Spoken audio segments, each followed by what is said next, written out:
मैं सीख कर क्या करूंगा, मुझे तो सब पता है, मैं तो जानता ही हूं पहले। और सर मैंने 5 साल पहले खूब सारी एलडीपी अटेंड की हुई, मैं तो 100 सेमिनार अटेंड कर चुका हूं, अब तो मुझे मेरी अपलाइन से भी ज्यादा पता है।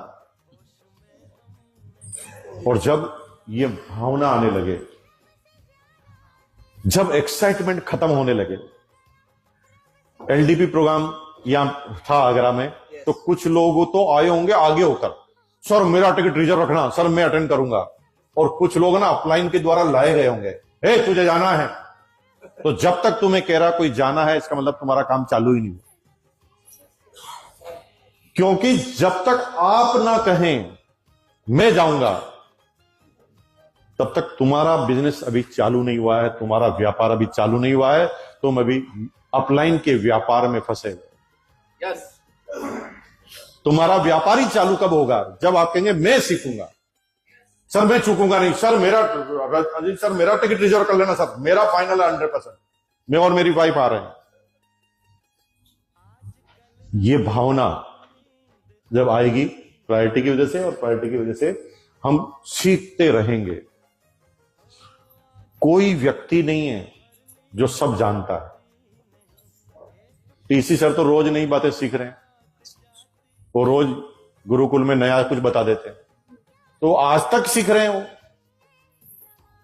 हमें रोज समझ में आ रहा नया, जब कोई आदमी आके भिड़ता तो पता चलता कि यार ये बात तो प्रॉब्लम ही पहली बार आई। ऐसा भी होता है क्या? तो ये लाइफ टाइम प्रक्रिया है जो सीखते रहोगे, मरते दम तक सीखोगे। जब मर रहे होंगे ना, अंतिम सांस ले रहे होगे ना, तब क्या सीखोगे? बच्चों से ज्यादा प्यार नहीं करना चाहिए, क्योंकि बच्चों को छोड़ना संभव नहीं। फिर आपको समय छोड़ना पड़ेगा बच्चों को, फिर आपको ज्ञान प्राप्ति होगी, यार इतना प्यार क्यों किया, संसार में आया था एक दिन तो पता ना सबको मरना है, तो बच्चों से इतना प्यार नहीं करना चाहिए, अब मैं छोड़ नहीं पा रहा हूं, मेरी आत्मा भटक रही। तो ये तो अंतिम प्रोसेस तक चलता रहेगा। तो कब तक सीखना है हमें? लाइफ टाइम, मरते दम तक सीखेंगे, और सीखने से कभी नहीं भागेंगे। और जितने सीखते जाएंगे उतने आपके फॉलोअर बढ़ते जाएंगे, लोग आपका उतना सम्मान करने लग जाएंगे। जिस दिन आपके लोगों की सारी प्रॉब्लम का हल आपके पास होगा, उस दिन लोग आपका सम्मान करेंगे। आगे चलते हैं।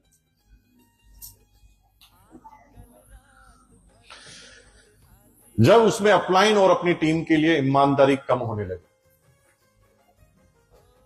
ईमानदारी मतलब जब वो मैनिपुलेशन करने लगे, जब बातों को बढ़ा चढ़ाकर बताने लगे, जब बातों को घुमाने लगे, जब सीधा सीधा उत्तर ना दे पाए, वो बात को घुमाकर बताए, यानी अपलाइन को गुमराह करने की कोशिश करे, और कोई अकाउंटेबिलिटी नहीं। लेट क्यों आया? सर मैं वो क्या है कि वो अलार्म भरना भूल गया था, या लास्ट मोमेंट में सर वो पंचर हो गई थी गाड़ी। इससे क्या करोगे? अपलाइन संतुष्ट हो जाएगी, उससे क्या हो जाएगा? तुम डायमंड बन जाओगे।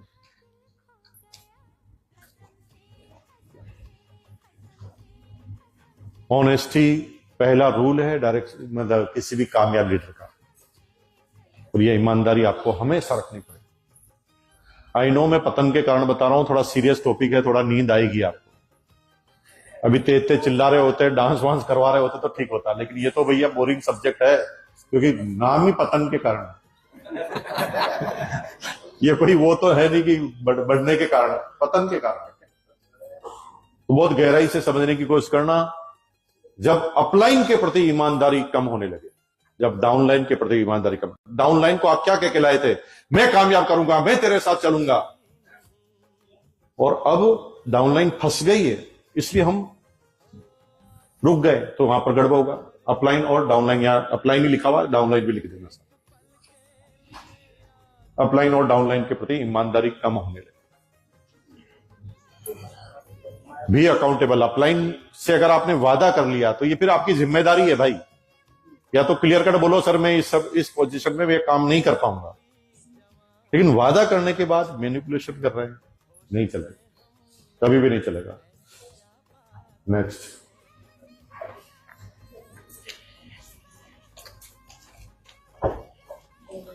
जब वह टीम के साथ प्लानिंग एंड संपर्क में रहना कम कर दे, अपनी डाउनलाइन को अपनी अपलाइन को संभला के गायब हो जाए, ये तू लगा रहे भैया इसके साथ, मैं रेस्ट कर रहा हूं।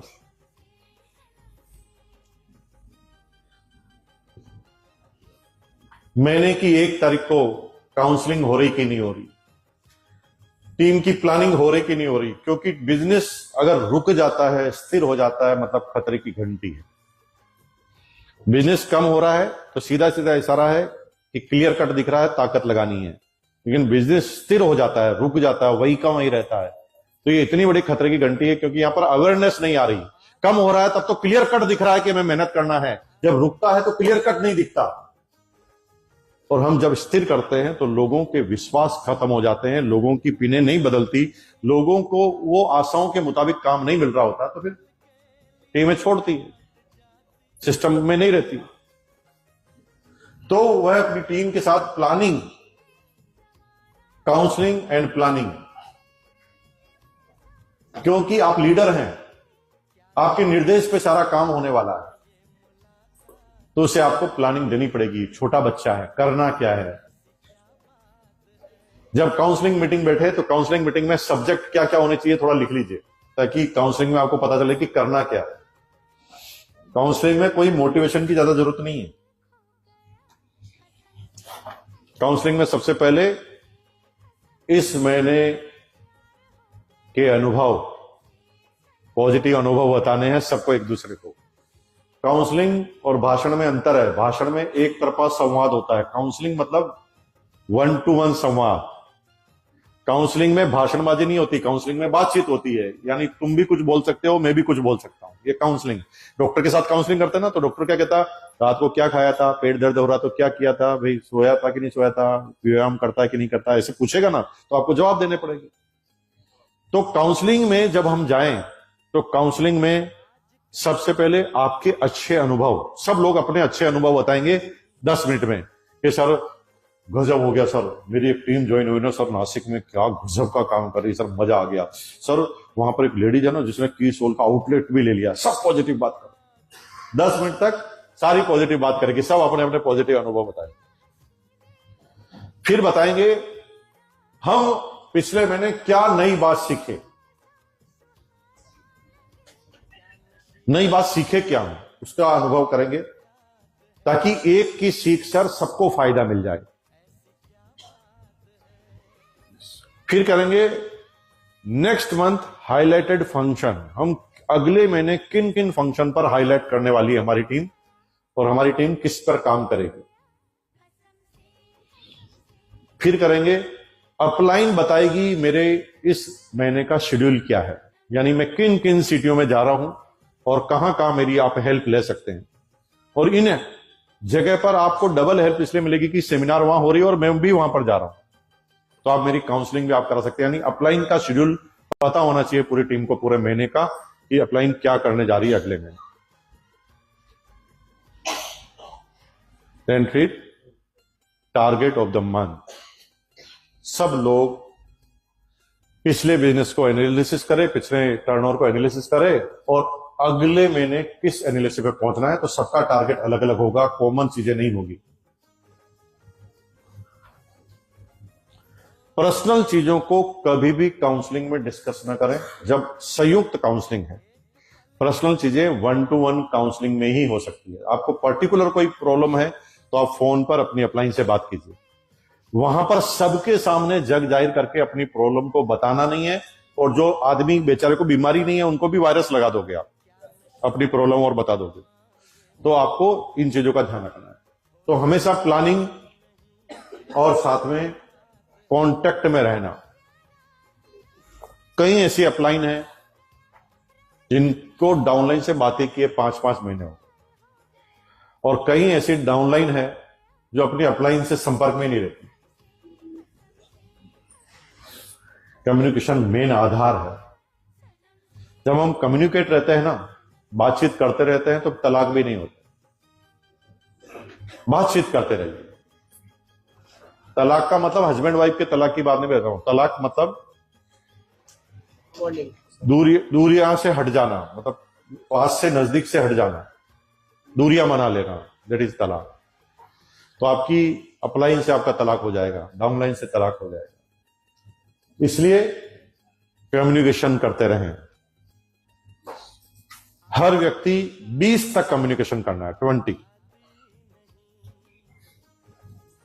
यानी आपकी टीम के जो 20 बड़े आपके जैसे हो गए, उससे के 20 बड़े बिजनेस, 20 का भाग दे दीजिए, उसमें जिसका भी बिजनेस उससे बात कर लीजिए। जैसे एग्जांपल, आपका बिजनेस है टोटल 1 करोड़, 1 करोड़ में भाग दीजिए 20 का। अब 5 लाख का 2 लोगों में किसी का भी बिजनेस है, आपका उससे डायरेक्ट संपर्क होना चाहिए। आया फॉर्मूला समझ में? टोटल 1 करोड़ का बिजनेस है, 20 को डिवाइडेड कीजिए, 5 लाख आ गया। अब 2 लोगों में किसी का भी 5 लाख का बिजनेस है, तो उसके नाम की लिस्ट आपके पास होनी चाहिए और उसका संपर्क डायरेक्ट आपके पास होना चाहिए। अब जो 5 लाख है उनको क्या करना है? अब जैसे आप हैं नीचे मेरे, 5 लाख का आपका बिजनेस है, तो 5 को दीजिए 20 में भाग, तो कितने आ गए?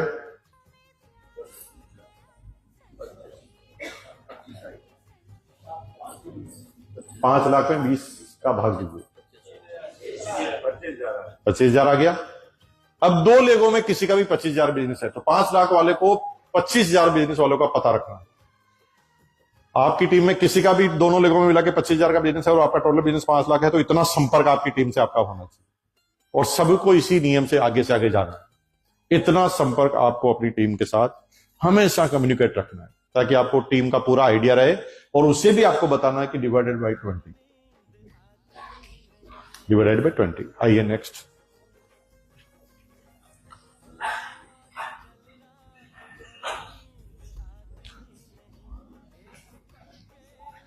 जब उसमें स्वार्थ भावना आने लगे, जब वह अपने फायदे के लिए टीम का नुकसान करने लगे।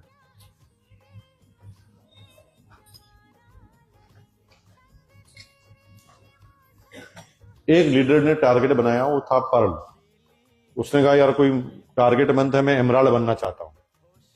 अब एमराल्ड बनना ये आपकी ख्वाहिश है और इसमें आप अगर टीम को उलझाते हैं तो इन उलझनों का कई समय तक असर पड़ता रहे। 50,000 का माल काट दे, मैं बिकवा दूंगा तेरा, कर ले बिलिंग न्यूट्री चार्ज की, मैं हूं ना तेरे साथ। वो अपने फायदे के लिए ये काम करने लगे कि खुद के फायदे के लिए वो लोगों के साथ उल्टे पुल्टे वादा करने लगे, स्वार्थ उसके अंदर आने लगे। तो अब वो अपनी टीम से दूर जाना फाइनल है। एक बार आप किसी का भी फायदा ले सकते हैं, दूसरी बार तो उस व्यक्ति को समझ में आ जाता है हमेशा के। ज्यादा समझाने की जरूरत नहीं है, हो गया क्लियर? आगे चलते हैं। ओह, ये जोरदार बात।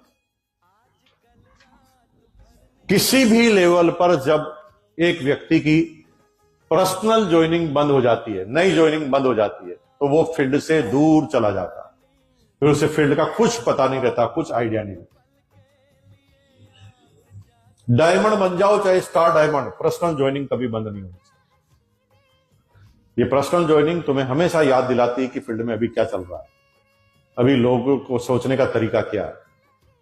किसी भी लेवल पर हो, आपकी 2, 4, 5, 10 ज्वाइनिंग हर महीने होनी चाहिए, चाहे आप एमराल्ड हो, स्टार एमराल्ड हो, रूबी हो, स्टार रूबी हो, सफायर हो, कोई भी पिन पर हो।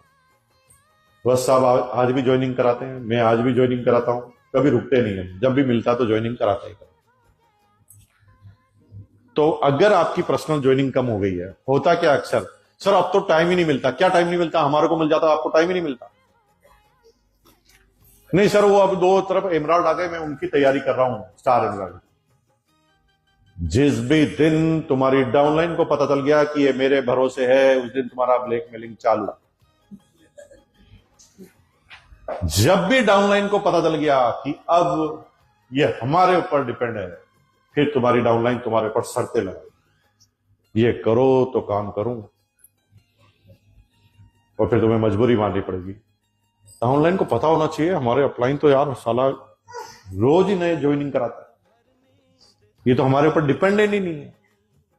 जब हम किसी के ऊपर डिपेंडेंट ही नहीं है तो बच्चे भी आपकी बात सुनते हैं। पिताजी रिटायर्ड हो गए, अब बच्चे पे डिपेंडेंट है तो बच्चे की बात माननी पड़ेगी। और पिताजी 90 साल के हैं लेकिन कमीशन आरसीएम का उन्हीं के नाम से आता है, तो 90 साल में भी बच्चा ही बात मानेगा। अभी रामकिशन जी अगर बिजनेस नहीं कर रहे होते तो क्या करते हैं, इनके बच्चे क्या करते हैं? इनके बच्चे अगर नौकरी कर रहे होते और आप बिजनेस नहीं कर रहे होते तो आपकी क्या पोजीशन होती बताऊं मैं सर? माफ कीजिए, आपकी क्या पोजीशन होती? आपके मकान के चौक में एक खाट रहता, खाट पर आपको बिठाते वहां पर चौकीदार की भूमिका में कि यह बूढ़ा आदमी अब जाएगा भी कहां, तो ये कहेंगे यार चौकीदार रखने की जरूरत नहीं, आप यहाँ गांव के यहाँ पर बैठे रहो। फिर आपको 8-10 पोते, 5-7 पोते है ना आपके आसपास बिठा देते थे। और कोई भी बहू कहीं जाती तो पापा जी इसका ध्यान रखना। आप कहते मैं बहू मैं भी चलता हूं, अब तुम जाके क्या करोगे? अब तो तुम्हारी आंतें भी काम नहीं कर रही, न तुम इधर जा रहे हो न खा पा रहे हो, तो अब तुम्हारे को क्या करना है? बस पोतों के सामने बंदर की एक्टिंग करके हंसाना है। ये रोल होता अभी 60 में, अगर ये आरसीएम नहीं कर रहे, समझ रहे मेरी बात? तो यहां पर जितने भी आदमी 60 में होने वाले सबका रोल ऐसा ही होने वाला है, बंदर की भूमिका में आने वाले बहुत जल्दी आप।